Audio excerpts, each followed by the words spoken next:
So hi friends, welcome back to Chinnu's online learning. അപ്പം നമ്മളിന്ന് വന്നിരിക്കുന്നത് ലെസൺ 8 ജോയിനിങ് പാർട്സിൻ്റെ പാർട്ട് 4 ആയിട്ടാണ് വന്നിരിക്കുന്നത്. പാർട്ട് 3യുടെ വീഡിയോ വരെയുള്ളത് അപ്ലോഡ് ചെയ്തിട്ടുണ്ട്.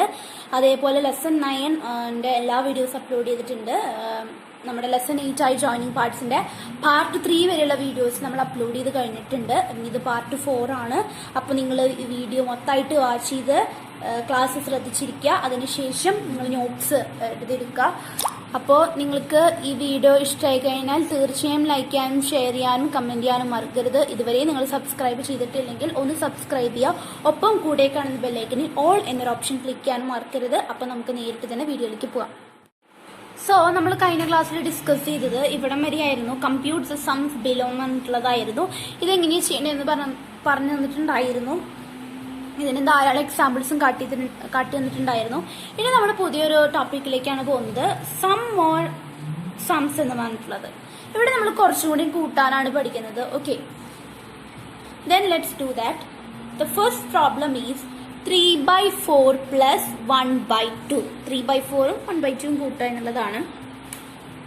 ഇവിടെ നമ്മൾ നോക്കുമ്പോൾ ഡിനോമിനേറ്റേഴ്സ് സെയിം അല്ല, 4ഉം 2 ആണ് ഇവിടെ കൊടുത്തിട്ട്. അപ്പൊ നമ്മൾ സെയിം ആക്കണം. ഇങ്ങനെ റിലേഷൻ നോക്കണം. അപ്പൊ നമ്മൾ 1/2 ഇൻറ്റു 2 ചെയ്യണം. നമ്മൾ താഴെ സംഖ്യ കൊണ്ട് ചെയ്യുകയാണെങ്കിൽ അതേ സംഖ്യ കൊണ്ട് മുകളിൽ ചെയ്യണമെന്ന് പറഞ്ഞിട്ടുണ്ട്. അതുകൊണ്ട് 2/4. ഇപ്പൊ എന്തായി കണക്ക്? 3/4 പ്ലസ് 2/4 5/4 എന്നായി. നമ്മുടെ ആൻസർ 5/4. ഇനി നമുക്ക് ഈ 5/4നെ ഒന്ന് മാറ്റി എഴുതിയാലോ? അതായത് ഈ 5/4 ഇപ്പോൾ ഇംപ്രോപ്പർ ആയിട്ടാണ് കിടക്കുന്നത്, ഇംപ്രോപ്പർ ഫ്രാക്ഷൻ ആയിട്ട് കിടക്കുന്നത്. ഇനി നമുക്ക് ഈ 5/4നെ മിക്സഡ് ഫ്രാക്ഷനിലേക്ക് ഒന്ന് മാറ്റാം. എങ്ങനെയാണ് നമ്മൾ ഈ ഒരു ഫ്രാക്ഷനെ മിക്സഡ് ഫ്രാക്ഷനിലേക്ക് മാറ്റുക? അതിന് നമ്മൾ ഡിവൈഡ് ആണ് ചെയ്യേണ്ടത്. അതായത് 5 താഴെ കിടക്കുന്ന 4 അല്ല, ഇപ്പോൾ 5 ഡിവൈഡഡ് ബൈ 4 അത് ചെയ്യണം നമ്മൾ. അപ്പോഴാണ് നമുക്ക് ഏതൊരു ഫ്രാക്ഷൻ ഇങ്ങനെ തന്നു കഴിഞ്ഞാൽ ഡിവൈഡ് ചെയ്യണം. ഇങ്ങനെ തന്നു കഴിഞ്ഞാൽ, അതായത് 5/4 അങ്ങനെയായിട്ടൊക്കെ തന്നു കഴിഞ്ഞാൽ അപ്പോൾ ഡിവൈഡ് ചെയ്ത് ചെയ്യണം. ഇപ്പൊ നമുക്ക് എന്താ കിട്ടിയിരിക്കുന്നത്? 1 ആൻസർ, ഇതിനെന്താ പറയാ? കോഷ്യന്റ്, ഇത് റിമൈൻഡർ, ഇത് ഡിവൈസർ, ഇത് ഡിവിഡന്റ്. ഇങ്ങനെയാണ് നമ്മൾ പറയാ അല്ലെ? Quotient, remainder, dividend, divisor. നമ്മൾ ചെറിയ ക്ലാസ്സുകളിലൊക്കെ പഠിച്ചിട്ടുള്ള കാര്യമാണ്. അപ്പൊ നമ്മൾ ഇവിടെ ഡിവിഡന്റിനല്ല നോക്കുന്നത്, കോഷ്യന്റും റിമൈൻഡറും ഡിവൈസറാണ്. അതെങ്ങനെയാണ് ഡിവൈസറാണ് നോക്കുന്നത്. എങ്ങനെ എഴുതേണ്ടതെന്ന് വെച്ചാല് ഇങ്ങനെ ഒരു പ്രോസസ്സ്, അതായത് ഇവിടെ നിന്ന് വേണം എഴുതാൻ. അതായത് ആദ്യം കോഷ്യന്റ് എഴുതണം, പിന്നെ റിമൈൻഡർ എഴുതണം, പിന്നെ ഡിവൈസർ എഴുതണം. അതായത് 5/4 ഈസ് ഈക്വൽ ടു 1. കോഷ്യന്റ് ഇവിടെ 1 എന്ന് എഴുതി, പിന്നെ 1ഉം 4 ഉണ്ട്. അപ്പൊ എന്ത് എഴുതണം? 1/4. ഇതാണ് മിക്സഡ് ഫ്രാക്ഷൻ. ഫ്രാക്ഷൻ എന്ന് പറയുമ്പോൾ ഇംപ്രോപ്പർ വേ എന്ന് പറയുമ്പോൾ ഇങ്ങനെയുള്ളൂ, ഇവിടെ ഒറ്റ സംഖ്യ ഇല്ല. മിക്സഡ് ഫ്രാക്ഷൻ എന്ന് പറയുമ്പോൾ ഇവിടെ ഏതെങ്കിലും ഒരു സംഖ്യ ഉണ്ടായിരിക്കും. 1/4 എന്നാണ് പറയുക. 1/4. ഇനി ഇത് ശരിയാണെന്ന് നോക്കണമെന്നുണ്ടെങ്കിൽ 1/4 എന്നാണല്ലോ അല്ലേ? അപ്പൊ അത് ശരിയാണെന്ന് നോക്കണമെന്നുണ്ടെങ്കിൽ 1 ഇൻറ്റു 4 പ്ലസ് 1, അതായത് 1 ഇൻറ്റു 4 പ്ലസ് 1/4. താഴെ /4 എന്നല്ല കൊടുത്തത്, അതാണ് നമ്മൾ /4 ഇട്ടത്. 1 ഇൻറ്റു 4 പ്ലസ് 1, 1 ഇൻറ്റു 4 4 പ്ലസ് 1 5, അതായത് 5/4. അപ്പൊ ഇത് നിങ്ങൾക്ക് അറിഞ്ഞിരിക്കണം. അതായത് ഇവിടെ ഏത് സംഖ്യ ആയാലും ഈ സംഖ്യ ഇൻറ്റു താഴത്തെ ഒരു ഡിനോമിനേറ്റർ പ്ലസ് ഇവിടുത്തെ സംഖ്യ. ഓക്കെ, അങ്ങനെ ചെയ്യണം. അപ്പൊ നമുക്ക് ഇങ്ങനെ ചെയ്ത ആൻസർ കിട്ടും. അതേപോലെ മിക്സഡ് ഫ്രാക്ഷൻ ആക്കണമെങ്കിൽ നമ്മൾ ഡിവൈഡ് ചെയ്യണം. ഡിവൈഡ് ചെയ്യുമ്പോൾ നമുക്ക് ഇങ്ങനെ ഒരു ഉത്തരം കിട്ടുകയാണെങ്കിൽ ആദ്യം കോഷ്യന്റ് എഴുതണം, പിന്നെ റിമൈൻഡർ, പിന്നെ ഡിവൈസർ. ഓക്കെ, അപ്പൊ ഇങ്ങനെ വേണം പ്രോബ്ലം ചെയ്യാൻ. Okay, then let's go to the second problem. 1/2 plus 2/3. Relation നോക്കിയിട്ട് വേണം നമ്മൾ ചെയ്യാൻ. പക്ഷെ ഒരു റിലേഷൻ എത്ര സ്ഥിതിക്ക് നമുക്ക് എന്ത് ചെയ്യണം? 1/2 ഇൻറ്റു 3 അടുത്ത ഫ്രാക്ഷന്റെ ഡിനോമിനേറ്റർ ആയിട്ട് ഇൻറ്റു ചെയ്യണം. അപ്പൊ 3/6 then നമ്മളെന്ത് ചെയ്യണം, തിരിച്ചും അങ്ങനെ തന്നെ ആയിരിക്കണം. അതായത് 2/3 ഇത് 2 ആണേ. 2/3 എന്ത് ചെയ്യണം, 2 കൊണ്ട് വേണം നമ്മൾ ചെയ്യാൻ. ഇൻറ്റു 2 ഇൻറ്റു 2, അതായത് 4/6. Now we can add, that is 3/6 plus 4/6, that is equal to എത്രയാണ്? Yes, 7/6. ഇനി നമുക്ക് 7/6 മിക്സഡ് ഫ്രാക്ഷനിലേക്ക് ആക്കണ്ടേ? അപ്പൊ എന്ത് ചെയ്യണം, നമ്മൾ ഡിവൈഡ് ചെയ്യണം. 7 ആണ് ഇതിന്റെ ഉള്ളിൽ എഴുതുന്നത്, കാരണം ആദ്യ സംഖ്യ 7 പിന്നെ 6. സോ ഇവിടെ 1 ഉണ്ട്, ഇത് കോഷ്യന്റ്, ഇത് റിമൈൻഡർ, ഇതോ ഡിവൈസർ. സോ ഏറ്റവും ആദ്യം എഴുതേണ്ടത് യെസ് 1/6. ശരിയാണോ നോക്കാൻ? 1 into 6 plus 1 by 6. That is 7/6. So our answer is right. This is a way to find the answer. Okay. Then let's go to the third problem. 1/2 plus 1/4. Okay, 1/2 ഇങ്ങനെ വേണം നമ്മളിത് pronounce ചെയ്യാൻ. 1/2 plus 1/4 എങ്ങനെ add ചെയ്യാത്?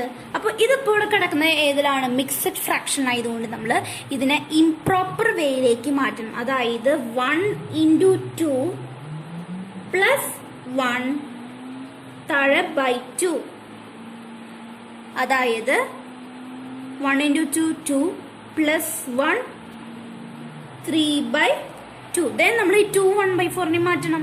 എങ്ങനെ മാറ്റും? 2 1/4 നമ്മൾ എങ്ങനെ മാറ്റുക? how to change? yes, into plus, അതായത് 2 into 4 plus 1 താഴെ by 4. 2 into 4 8, 8 plus 1 9/4. ഇപ്പൊ നമുക്ക് 3/2 പ്ലസ് 9/4 ആണ് കിട്ടിയിരിക്കുന്നത്. But the denominators are not same. അപ്പൊ നമ്മൾ സെയിം ആക്കണം. അപ്പൊ എന്ത് ചെയ്യണം? 3/2 റിലേഷൻ നോക്കിയിട്ട് ചെയ്യുമ്പോൾ into 2 into 2, that is 6/4. Now we can do that. അതായത് 6/4 plus 9/4, that is അതായത് 6 plus 9 15/4. ഇപ്പൊ നമുക്ക് എന്ത് കിട്ടി? 15/4 ആണ് കിട്ടിയിരിക്കുന്നത്. ഇനി നമ്മൾ 15/4നെ എന്തിലേക്ക് ആക്കണം? മിക്സഡ് ഫ്രാക്ഷനിലേക്ക് ചേഞ്ച് ചെയ്യണം. നമുക്ക് ഇപ്പോ ഇത് ചെയ്തപ്പോൾ നമുക്ക് ഇനി ഈ മിക്സഡ് ഫ്രാക്ഷൻ ആണ് കിട്ടിയതെങ്കിൽ അതിനെ ഇംപ്രോപ്പർ ഫ്രാക്ഷനിലേക്ക് ആക്കണം. ഇനി ഇംപ്രോപ്പർ ഫ്രാക്ഷൻ ആണ് കിട്ടിയതെങ്കിൽ അതിനെ മിക്സഡ് ഫ്രാക്ഷനിലേക്ക് മാറ്റണം. അപ്പൊ എങ്ങനെയാക്കും? Yes, we have to divide. 15/4 എന്ന് എഴുതി നമ്മൾ ഡിവൈഡ് ചെയ്യണം. So we got the answer as quotient 3, remainder 3, divisor 4. അപ്പൊ എങ്ങനെ എഴുതും? 15/4 ഈക്വൽ, ആദ്യം കോഷ്യന്റ് എഴുതണം, അതിൽ ഏത് സംഖ്യയിൽ മാറ്റില്ല? 3/4. How to check then? എങ്ങനെയാ നമ്മൾ ഇതിന്റെ ആൻസർ ശരിയാണെന്ന് ചെക്ക് ചെയ്യാം? Yes, 3 into 4 plus 3/4, 12 plus 3, yes, 15/4. So our answer is right. ഇപ്പൊ നമ്മൾ ഇങ്ങനെ ഇതേപോലെയുള്ള പ്രോബ്ലംസ് പഠിച്ചു. ഇനി നമുക്ക് നമ്മുടെ സ്റ്റേറ്റ്മെന്റ് പ്രോബ്ലംസിലേക്ക് പോവാം. ഓക്കെ, ദെൻ നിങ്ങൾ ശ്രദ്ധിക്കുക. ഹാഫ് ഇൻഡ് ക്വാർട്ടർ, 1/4, 3/4, 1.5. നമ്മൾ ഹാഫ് എങ്ങനെയാണ് എഴുതുക? യെസ്, 1/2 എന്ന രീതിയിൽ വേണം നമ്മൾ എഴുതാൻ. ഇനി നമ്മൾ എങ്ങനെയാണ് ക്വാർട്ടർ എഴുതുക? 1/4 എന്ന രീതിയിൽ വേണം എഴുതാൻ. ഇനി 1.25 നമ്മൾ എങ്ങനെ എഴുതും? 1.25. അപ്പൊ നമ്മൾ 1 എന്ന് പറയുമ്പോൾ ആദ്യം 1 എഴുതി. ക്വാർട്ടർ എത്രയായിരുന്നു? 1/4. 1.25. 3/4 എന്ന് പറയുമ്പോഴോ, ക്വാർട്ടർ എന്ന് പറയുമ്പോൾ നമ്മൾ 4 എന്നൊരു വിധത്തിലാണ് വരുന്നത്, ഉദ്ദേശത്തിലാണ് വരുന്നത്. 3/4 എന്ന് പറയുമ്പോൾ 3/4. എ ക്വാർട്ടർ എന്ന് പറഞ്ഞപ്പോഴാണ് നമ്മൾ 1/4, അല്ലെങ്കിൽ ക്വാർട്ടർ എന്ന് പറഞ്ഞപ്പോഴാണ് 1/4. 3 ക്വാർട്ടർ എന്ന് പറയുമ്പോൾ 3/4.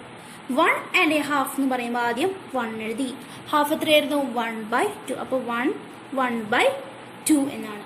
അപ്പൊ ഇത്തരത്തിലുള്ള കാര്യങ്ങൾ നമുക്ക് അറിഞ്ഞിരിക്കണം. ഇനി നമ്മൾ സ്റ്റേറ്റ്മെന്റ് പ്രോബ്ലംസിലേക്കാണ് പോകുന്നത്. അപ്പൊ നമുക്കത് ചെയ്യാം. So first question, a jar contains 1.5 liters of milk. Another jar contains 2.25 liters of milk. How much milk in all? നമ്മൾ സ്റ്റേറ്റ്മെന്റിൽ ആദ്യം എങ്ങനെ എഴുതും? First statement, quantity of milk in first jar. അവിടെ 2 ജാർ ഉള്ളത് കൊണ്ടാണ് നമ്മൾ ഒരു ജാറിന് നമ്മൾ ഫസ്റ്റ് ജാർ എന്നിട്ടത്. ഫസ്റ്റ് ജാറിന്റെ ക്വാണ്ടിറ്റി എത്രയാണെന്നാണ് അവർ പറഞ്ഞിരിക്കുന്നത്? 1.5. 1.5 നമ്മൾ എങ്ങനെയാണ് മാത്തമാറ്റിക്കലി എഴുതുക? അതേ നമ്മളിവിടെ പഠിച്ചതാണ്. 1/2. Then quantity of milk in second jar is 2.25. 2.25. നമ്മൾ 1.25 പഠിച്ചപ്പോൾ ഇവിടെ 2 എന്ന് പറയുമ്പോൾ 2 1/4. ടോട്ടൽ ക്വാണ്ടിറ്റി കണ്ടുപിടിക്കാൻ എന്ത് ചെയ്യണം? We have to add this. That is 1/2 plus 2 1/4. Relation നോക്കി ചേഞ്ച് ഒക്കെ ചെയ്യണം. ഓക്കെ, അതായത് 1/2 നമ്മൾ എന്ത് ചെയ്യും? ഇൻറ്റു പ്ലസ്, അതായത് 1 × 2 plus 1. 1 × 2 2 plus 1 3/2. Then next one 2 1/4 into plus 8 plus 1 9/4. ഇനി നമ്മൾ സെയിം ഡിനോമിനേറ്റർ ആക്കണം. അതായത് 3/2 into 2 റിലേഷൻ നോക്കിയിട്ട് 6/4. Now we can add. ഇനി നമുക്ക് ആഡ് ചെയ്യാം. അതായത് 6/4 പ്ലസ് 9/4 15/4. 15/4 നമ്മൾ മിക്സഡ് ഫ്രാക്ഷനിലേക്ക് നമ്മൾ എന്താ ചെയ്യേണ്ടത്? Yes, we have to divide. That is 3/4 നമ്മൾ നേരത്തെ ഒരു പ്രോബ്ലത്തിൽ ചെയ്തിട്ടുണ്ടായിരുന്നു. So the total quantity is 3/4. Okay, then we can do the next problem. If 2 ribbons each of length 1.5 meters are joined end to end, then what is the total length? 2 ribbon, അതിൽ ഒരു റിബണിന് 1.5, രണ്ടാമത്തെ റിബണിനും 1.5 എന്നാണ്. Each of, അതായത് രണ്ടും 1.5 എന്നാണ് പറയുന്നത്. അപ്പൊ എന്ത് ചെയ്യണം? 1/2 പ്ലസ് 1/2 കൂട്ടണം. അപ്പൊ നിങ്ങളിത് കൂട്ടി ചെയ്യുമ്പോൾ ഇതിന്റെ ആൻസർ കിട്ടും. സ്റ്റേറ്റ്മെന്റ് ഇതിൽ തന്നെ ഉണ്ട് കേട്ടോ. First statement each of length, അതായത് അല്ലെങ്കിൽ നിങ്ങൾക്ക് length of 2 ribbons each 1.5, total length 1/2 plus 1/2. അത് നിങ്ങൾക്ക് തനിയെ ചെയ്യാവുന്നേ ഉള്ളൂ. Then we can go to the next problem. Sarla bought 1.5 kilograms of beans and 3/4 kilograms of yam. What is the total weight? ആ റിബണിന്റെ problem നമ്മുടെ first problem പോലെയാണ്, നിങ്ങൾക്ക് സ്വയം ചെയ്യാം. ഇനി മൂന്നാമത്തെ പ്രോബ്ലത്തിൽ സർല 1.5 kilograms ഓഫ് ബീൻസ് വാങ്ങി, പിന്നെ 3/4 kilograms ഓഫ് യാം വാങ്ങി. അപ്പോൾ ടോട്ടൽ എത്രയായിരിക്കും വെയിറ്റ് എന്നുള്ളതാണ്. So first statement, weight of beans 1/2 kg and weight of yam 3/4 kg. Total wait equal 1/2 plus 3/4. അപ്പോൾ ആദ്യം ഈ 1/2 ചേഞ്ച് ചെയ്യണം, അതായത് ഇൻറ്റു പ്ലസ്, ദാറ്റ് ഈസ് 3/2. ഇനി 3/2 പ്ലസ് 3/4 ആണ്. ഈ റിലേഷൻ നോക്കി ചേഞ്ച് ചെയ്യണം. Into 2 into 2, that is 6/4. ഇനി നമുക്ക് ആഡ് ചെയ്യാം. 6/4 പ്ലസ് 3/4, 9/4. ഇനി നമ്മൾ ഇതിനെ മിക്സഡ് ഫ്രാക്ഷനിലേക്ക് ആക്കണം. അപ്പോൾ നമുക്ക് കോഷ്യന്റ് 2 റിമൈൻഡർ 1 2 1/4. ആദ്യം ഇത് എഴുതണം. ആദ്യം കോഷ്യന്റ്, പിന്നെ റിമൈൻഡർ, പിന്നെ divisor. 2 1/4. That is the total weight. 2 1/4 kg. ഇനി താഴെ കാൽക്കുലേറ്റ് ദി സംസ് ബിലോ. 5/6 പ്ലസ് 1/3 റിലേഷൻ നോക്കിയിട്ട് ഇത് ആഡ് ചെയ്യുക. അതിനുശേഷം നിങ്ങൾക്ക് മിക്സഡ് ഇപ്പം നിങ്ങൾക്ക് ഇംപ്രോപ്പർ ഫ്രാക്ഷൻ ആണ് കിട്ടുന്നതെങ്കിൽ അതിനെ മിക്സഡ് ഫ്രാക്ഷനിലേക്ക് ആക്കുക. മിക്സഡ് ഫ്രാക്ഷൻ ആണെങ്കിൽ അതിനെ ഇംപ്രോപ്പർ ഫ്രാക്ഷനിലേക്ക് ആക്കണം. അപ്പോൾ ഇതാണ് ആ പ്രോബ്ലം. അതേപോലെ തന്നെയാണ് ഇതും റിലേഷൻ നോക്കിയിട്ട് ചെയ്യാം. ഇൻറ്റു 2 ചെയ്താൽ മതി. ഇതേപോലെ തന്നെ ചെയ്യാം. ഇത് റിലേഷൻ ഇല്ലാത്തതാണ്. റിലേഷൻ ഇല്ലാത്തതാവുമ്പോൾ 3/4 രണ്ട് സ്ഥലത്തും ന്യൂമറേറ്ററിനും ഡിനോമിനേറ്ററിനും ഇൻറ്റു 3 ചെയ്യണം. കാരണം ഈ ഫ്രാക്ഷൻ്റെ ഡിനോമിനേറ്ററിനെ കൊണ്ട് ചെയ്യണം. അതേപോലെ തന്നെ 1/3 എന്ന് പറയുമ്പോൾ ഈ ഫ്രാക്ഷൻ്റെ ഡിനോമിനേറ്ററിനെ കൊണ്ട് വേണം ചെയ്യാൻ. കാരണം 4 1 × 4/3 × 4. പിന്നെ ബാക്കി നേരത്തെ നമ്മൾ കുറേ അഡീഷൻ ഓഫ് ഫ്രാക്ഷൻസ് പഠിച്ചു. അതേപോലെ തന്നെയാണ് ഇതും ചെയ്യേണ്ടത്. നെക്സ്റ്റ് പ്രോബ്ലം അതേപോലെ തന്നെ റിലേഷൻ ഇല്ല. ഇതേപോലെ ദെൻ ഇത് 2 1/3 പ്ലസ് 3 1/2. നമ്മളിവിടെ അങ്ങനത്തെ അഡീഷൻസ് നേരത്തെ ഒരു പ്രോബ്ലം പഠിച്ചിട്ടുണ്ടായിരുന്നു. 1 1/2 പ്ലസ് 2 1/4 ഇങ്ങനെ ചെയ്യേണ്ടതെന്ന് പറഞ്ഞിട്ടുണ്ടായിരുന്നു. അതേ മെത്തേഡിൽ തന്നെയാണ് ഇതും ചെയ്യേണ്ടത്. ഓക്കെ, ഇത് എളുപ്പമാണ്, സ്വയം ചെയ്യാം. ഓക്കെ, അപ്പോൾ ഇന്ന് നമ്മൾ സംസ് പറഞ്ഞിട്ടുള്ള ഫുൾ അഡീഷൻ്റെ കാര്യമാണ് ഡിസ്കസ് ചെയ്തത്. അപ്പോൾ ഇന്ന് ഇവിടെ വരെ എടുക്കുന്നേ ഉള്ളൂ. ഇനി നെക്സ്റ്റ് ക്ലാസ്സിൽ ഫ്രാക്ഷൻ തമ്മിലുള്ള സബ്സ്ട്രാക്ഷനാണ് പഠിക്കാനുള്ളത്. അപ്പോൾ അത് വീഡിയോ നമ്മൾ വേഗം തന്നെ അപ്ലോഡ് ചെയ്യുന്നതായിരിക്കും. അപ്പോൾ നിങ്ങൾക്ക് ഈ വീഡിയോ ഇഷ്ടമായി കഴിഞ്ഞാൽ തീർച്ചയായും ലൈക്ക് ചെയ്യാനും അതുപോലെ തന്നെ ഷെയർ ചെയ്യാനും കമൻറ്റ് ചെയ്യാനും മറക്കരുത്. ഇതുവരെ നിങ്ങൾ സബ്സ്ക്രൈബ് ചെയ്തിട്ടില്ലെങ്കിൽ ഒന്ന് സബ്സ്ക്രൈബ് ചെയ്യുക. ഒപ്പം കൂടെ കാണുന്ന ബെല്ലൈക്കണിൽ ഓൾ എന്നൊരു ഓപ്ഷൻ ക്ലിക്ക് ചെയ്യാനും മറക്കരുത്. അപ്പം നമുക്ക് അടുത്ത വീഡിയോ ആയിട്ട് വീണ്ടും വരാം. അതുവരയ്ക്കും ടാറ്റ ബൈ, സീ യു.